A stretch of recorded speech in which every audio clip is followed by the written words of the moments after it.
स्वामी भक्त। बहुत समय पहले कनकपुर नाम के नगर में यशोधन नाम का एक राजा राज्य करता था। राजा यशोधन पर निंदा करने में मूर्ख था।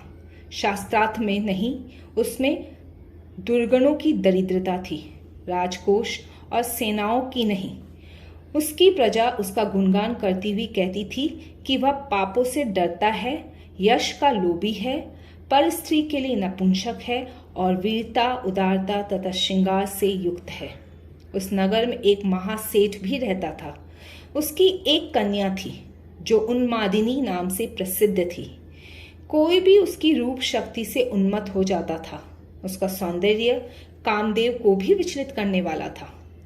जब वह विवाह योग्य हुई तो उसके पिता राजा यशोधन के पास गए और उनसे निवेदन किया, महाराज, मैं त्रैलोक्य के रत्न के समान अपनी कन्या का विवाह करना चाहता हूँ, लेकिन आपसे निवेदन किए बिना उसका विवाह करने का साहस नहीं होता। समस्त संसार में सभी रत्नों के स्वामी आप ही हैं, अतः या तो उसे स्वीकार करके मुझे अनुग्रहित करें या अस्वीकार कर दें। वणिक की बात सुनकर राजा ने उसकी कन्या के शुभ लक्षणों को देखने के लिए कुछ ब्राह्मणों को उसके घर भेजा। ब्राह्मणों ने वहां जाके जैसे ही तीनों लोकों में अपूर्व रूप वाली उस कन्या को देखा, वैसे ही उनका चित्त चंचल हो गया। किंतु शीघ्र ही धैर्य धारण करके उन लोगों ने सोचा कि यदि राजा इस कन्या से विवाह करेगा तो उसका राज्य नष्ट हो जाएगा, क्योंकि इसके द्वारा मोहित चित्त वाला राजा क्या राज्य की देखभाल कर सकेगा। अतः हम लोग राजा से यह नहीं कहेंगे कि यह सुलक्षण है। यह विचार कर वे वापस राजा के पास आ गए। राजा के पास आकर उन ब्राह्मणों ने कहा, राजन, वह कन्या तो कुलक्षणा है।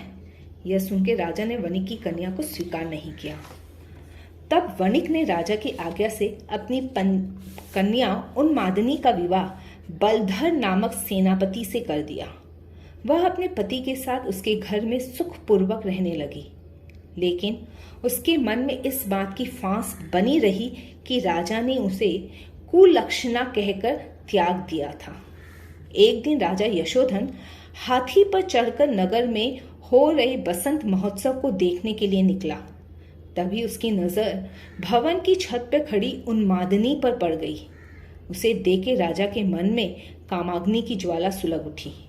कामदेव के विजयास्त्र के समान उसकी सुंदरता को देखते ही वह राजा के हृदय में गहराई में घुस गई और पलक झपकते ही राजा संज्ञाहीन हो गया। उसके सेवक उसे राजधानी ले आए। उनसे पूछने पर उसे मालूम हुआ कि यह वही कन्या है जो उसे निवेदित की गई थी, पर जिसे उसने त्याग दिया था। जिन ब्राह्मणों ने उसे कुलक्षणा कहा था, राजा ने उन्हें देश निकाला दे दिया। राजा दिन रात उसी कन्या के लिए उत्कंठित रहने लगा। वह दिन प्रतिदिन कमजोर होने लगा। लज्जा के कारण यद्यपि उसने अपनी भावना को छिपा रखा था, किंतु बाहरी लक्षणों को देखकर विश्वासजनों के पूछने पर उसने अपनी पीड़ा का कारण बता दिया।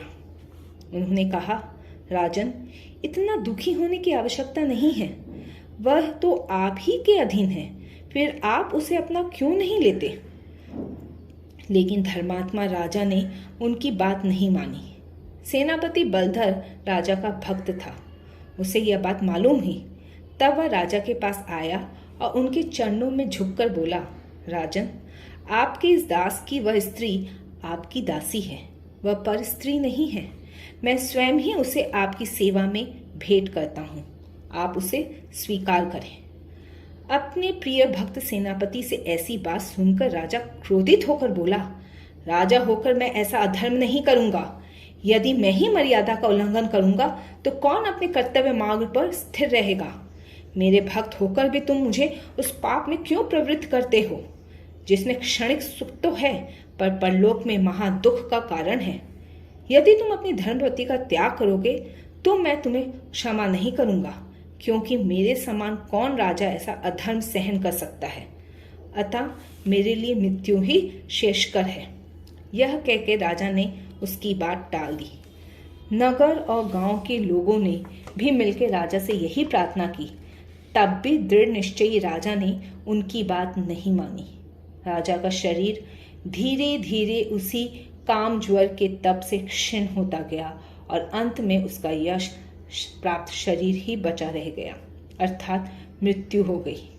उसकी मृत्यु में शोक में सेनापति ने भी अग्नि में प्रवेश करके अपने प्राण त्याग दिए, क्योंकि अपने स्वामी की ऐसी मृत्यु को वह सहन नहीं कर सका। सच ही कहा गया है, भक्तों की चेष्टाओं को जाना नहीं जा सकता।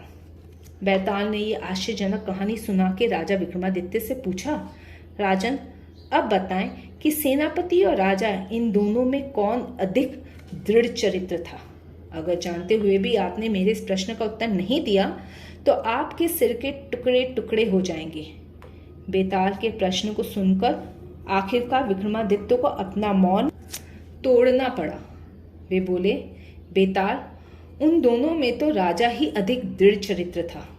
यह सुनकर बेताल बोला, राजन, उनमें से सेनापति अधिक दृढ़ चरित्र क्यों नहीं था? उसकी स्त्री अलौकिक सुंदरी थी। उसने बहुत समय तक उसके साथ सुख भोग कर उसका स्वाद जाना था।